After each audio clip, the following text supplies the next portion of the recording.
Daniel in the lion's den.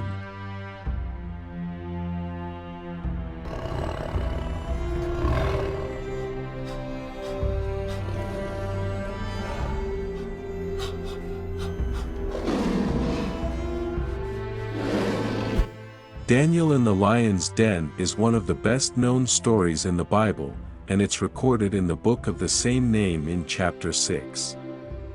He was thrown into the lion's den because of the jealousy of other servants of the King of Persia, who set a trap for the king to condemn him for worshipping the God of Israel.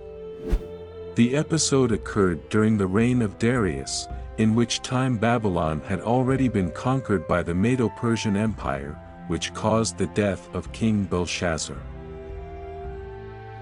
The plan to blame Daniel. Daniel was condemned to die in the lion's den because he didn't obey a decree of King Darius, concocted by the rulers and regents of the king's provinces. Just as King Nebuchadnezzar had total confidence and admiration for the prophet Daniel, the same was done when King Darius assumed control.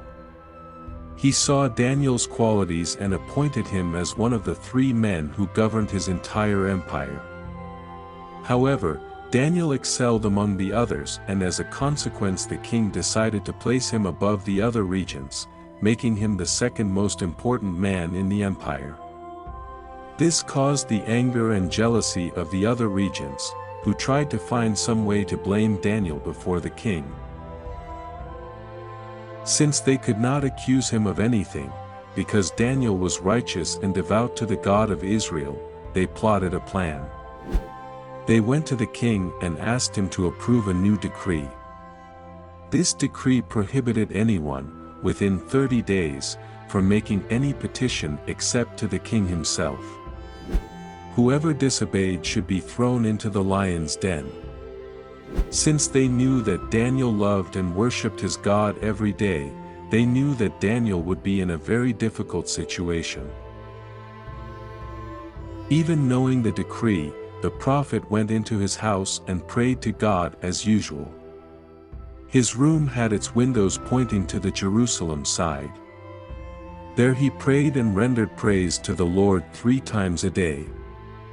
His accusers were waiting for Daniel to violate the king's decree, for they knew the magnitude of his devotion to his God. When these men saw Daniel praying to God, they brought him before the king and accused him, demanding that the sentence be executed. The king was forced to execute on him the sentence prescribed in the decree, for he couldn't possibly violate his own decree. Daniel is thrown into the lion's den. Daniel was thrown into the lion's den, and a stone was placed over the opening of the den. The king himself sealed the den in order to prevent it from being altered in any way. Darius went to his palace and spent the night fasting and unable to sleep. He also dispensed with any kind of distraction. Then the king returned to his palace and spent the night without eating and without any entertainment being brought to him. And he could not sleep. Daniel stayed in the lion's den for an entire night. There, nothing happened to him because God sent an angel to close the lions' mouths. The next day, early in the morning, the king went in a hurry to the lion's den. Arriving there, he called for Daniel in hope of finding him alive. When he heard that the prophet was alive, he immediately ordered to take him out of the den. Afterwards, he ordered that all those men who had accused Daniel should be thrown to the lions. And before they had even reached the bottom of the den, the lions had already attacked them all. At the king's command, the men who had falsely accused Daniel were brought in and thrown into the lion's den, along with their wives and children. And before they reached the floor of the den, the lions overpowered them and crushed all their bones. God's plan with Daniel. Our God has absolute power over everything and everyone. He controls not only nature, but kingdoms, kings, and the entire universe. He has a plan for each of his servants and expects us to always trust in what he has planned for us, just like was the case with the prophet Daniel. His plan and power are so perfect that he made even that pagan king officially recognize God's greatness. He made a decree that Daniel's God is the living and everlasting God, whose kingdom is indestructible, and his dominion inextinguishable. The king declared that God delivers, saves, and performs wonders in heaven and on earth. He was the one who delivered Daniel from the power of the lions. He rescues and he saves. He performs signs and wonders. In the heavens and on the earth.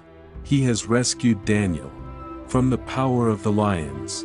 In addition, we also learn from Daniel to be courageous in the most extreme situations. We are encouraged not to deny the Lord even if our own life depends on it. Even with the decree about the lion's den in effect, Daniel did not try to hide his faith. Even in an extreme situation, where his life was at risk, he never stopped his praise to God. Daniel put God's honor above his own life, his spiritual life above his earthly life. Before the richness of his fellowship with God and the promise of eternal life, the lion's den was a very small price to pay. We learn from this passage from Daniel that we must have conviction in what we believe and never deny the name of the Lord, as it's written in the book of Matthew. Whoever acknowledges me before others, I will also acknowledge before my Father in heaven. But whoever disowns me before others, I will disown before my Father in heaven. Daniel was probably very afraid, but that didn't stop him from facing the challenge and putting his faith above all adversity, never denying his God. May God give us strength and courage to be like Daniel during our trials. Thank you for watching and God bless your life.